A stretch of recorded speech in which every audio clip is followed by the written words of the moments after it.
Hello logofer, आंनि दैमालु Brahma YouTube चेनेलाव फिन खेबसे नोंथांखौ बरायनानै लाबोबाय।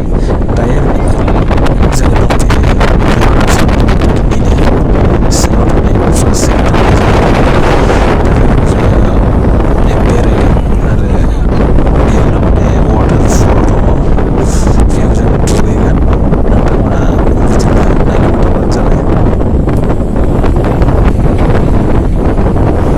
खोनानो मोनदों बे वाटारफलाव माने गोबां बाहेरानिफ्राय दुगैनो फैयो। नायनोसै, थांबाय थासै जोङो माबायदि नायनोसै, जोंबो दुगैना नायसै।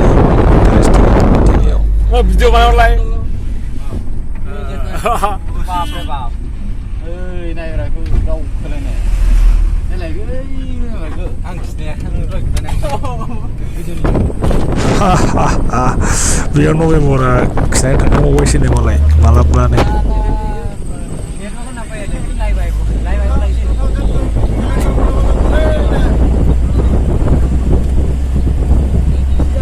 होमबा लोगोफोर जायगाफोराव नायनानै माबायदि मोनदों? आंथ' जोबोद मोजां मोनदों। वाव, माबायदि सिनारि। बोराय नुनाय जों बेफोरखौ नायलाय। रंगे रंगे हाजो।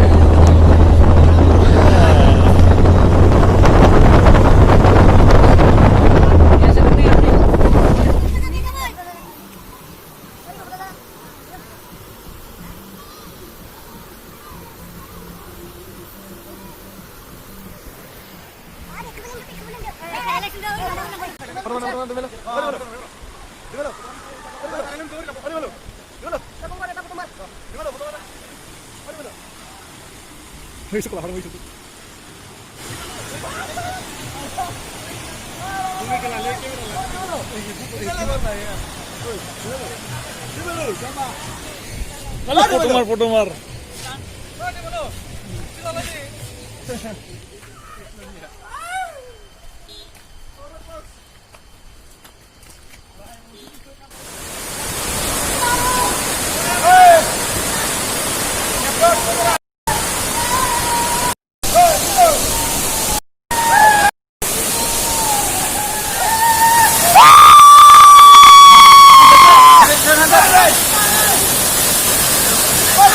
No,